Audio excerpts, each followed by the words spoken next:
अशी विनंती करतो। माननीय उपमुख्यमंत्री एकनाथजी शिंदे यांना अशी विनंती आहे की आपण आपलं मनोगत या ठिकाणी व्यक्त करावं। माननीय एकनाथजी शिंदे।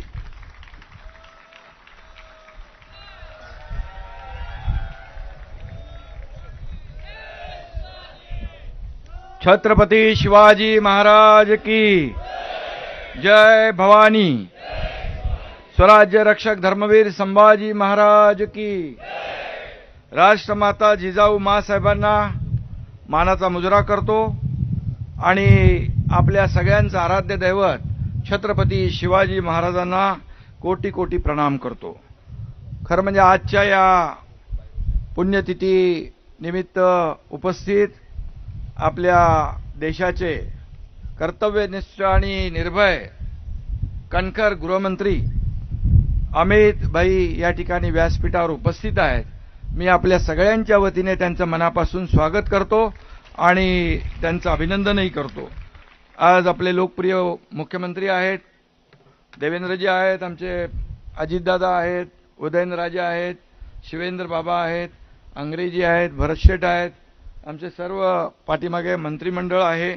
मी सगळ्यांचं मनापासून स्वागत करतो आणि तमाम या ठिकाणी शिवभक्त उपस्थित आहेत त्यांचंही मनापासून स्वागत करतो, मनापासून आपलं अभिनंदन करतो। खरं म्हणजे या छत्रपती शिवाजी महाराजांच्या पुण्यतिथी सोहळ्याचे हे 345 वर्ष आहे। शिवाय एकदा मी स्वागत करतो। याच रायगडावर महाराजांचा राज्याभिषेक झाला आणि याच रायगडाने आपल्या प्राणप्रिय राजाचा शेवटचा दिवस देखील पाहिलेला आहे। केवळ 50व्या वर्षी महाराज आपल्याला सोडून गेले। जर आपण विचार केला आणखी 20-30 वर्ष महाराज असते तर या देशाची परिस्थिती काय असती, या देशामध्ये इतिहास देखील बदलला गेला असता। आपण दुर्दैव आहे आणि म्हणून थोरल्या छत्रपती शिवाजी महाराजांनी स्वराज्याचं तोरण बांधलं नसतं तर आपण आजही गुलामीत खितपत पडलो असतो। आणि म्हणून आज छत्रपती शिवाजी महाराजांमुळेच आपलं सगळ्यांचं अस्तित्व टिकून आहे हे कुणालाही विसरता येणार नाही। आणि म्हणून छत्रपती शिवाजी महाराजांच्या बाबतीत काय सांगावं, ते अतिशय प्रजेचे कनवाळू होते, रयतेचे राजे होते। रयतेच्या भाजीच्या देठालाही हात लावता कामा नये अशा प्रकारचा त्यांचा संदेश होता। आणि त्याचबरोबर ज्या ज्या ठिकाणी अन्याय होत होता त्या त्या ठिकाणी मग कधीही कुणा आपता असो दुसरा असो त्याला तात्काळ जागेवर शिक्षा देण्याचं फरमान देखील छत्रपती काढायचे। आणि म्हणून मी आज एवढंच सांगतो की छत्रपती शिवाजी महाराज हे भारतीय आरमाराचे जनक होते। आपल्या नौदलाच्या ध्वजावर देखील आता शिवरायांचं प्रतीक आहे आणि त्यासाठी आदरणीय प्रधानमंत्री मोदीजींचं मी अभिनंदन करतो, गृहमंत्री अमित भाईंचं अभिनंदन करतो। खरं म्हणजे मोदीजी जेव्हा आले होते तेव्हा देखील त्यांनी शिवरायांचं अतिशय अभिमानाने या ठिकाणी उल्लेख केला। आणि म्हणून आज छत्रपती शिवाजी महाराजांचा इतिहास जो आहे 7 समुद्रापलीकडे पोहोचला आहे। आज अगदी आपण पाहतो की रशियामध्ये सुद्धा शिवजयंती होती आहे। काश्मीरमध्ये कुपवाडा या ठिकाणी शिवाजी महाराजांचा अश्वारूढ पुतळा उभा राहिला। देवेंद्रजी मॉरिशसला गेले, तिकडे पुतळा उभा राहिला।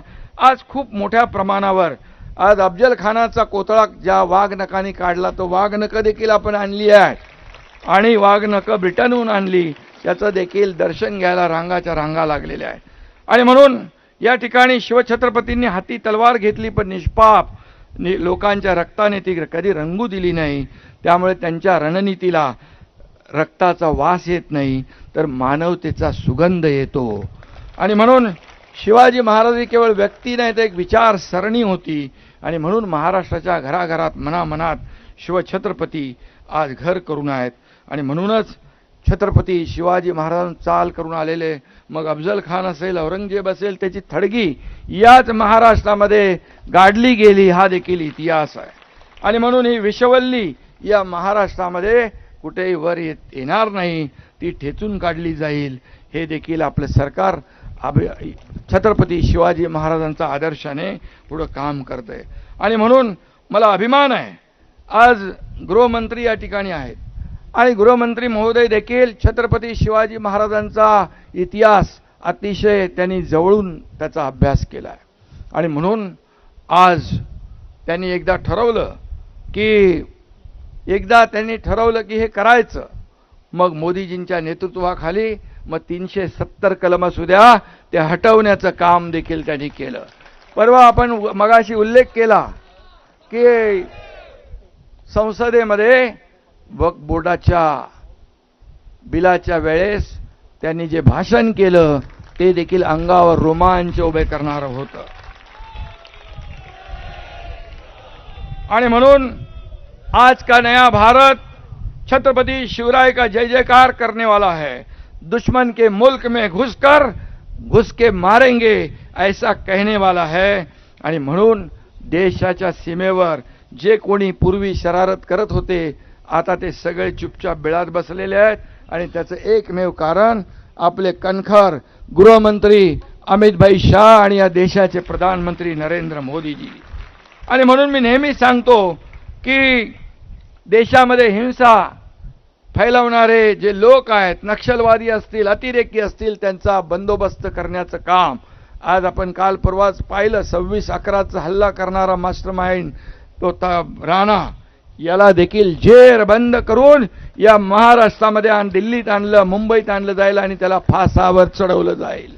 ही देखील कामगिरी आपल्या प्रधानमंत्री आणि गृहमंत्र्यांची आहे.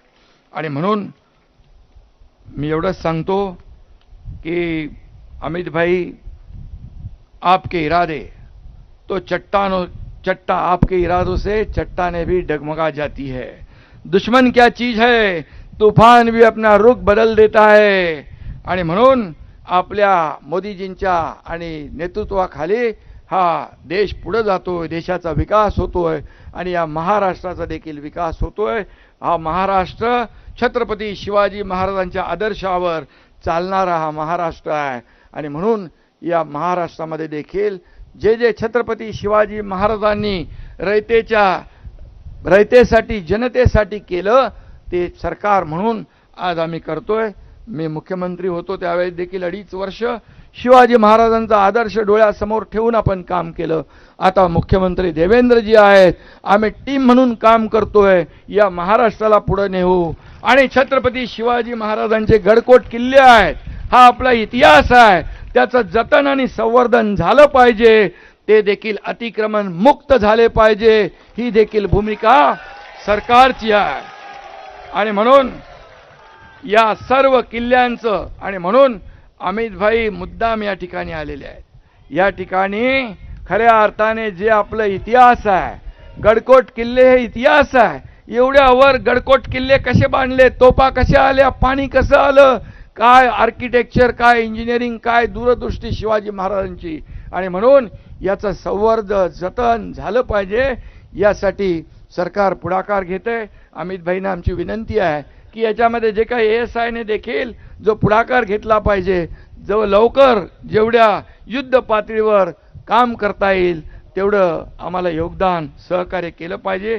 एवढीच आपल्याला विनंती करतो. आणि पुन्हा एकदा आपल्या सगळ्यांना मनापासून धन्यवाद देतो, मनापासून आपले आभार मानतो. पुन्हा एकदा आपल्या सगळ्यांच्या वतीने अमित भाईंचं मनापासून स्वागत करतो. धन्यवाद. जय हिंद, जय महाराष्ट्र, जय शिवराय.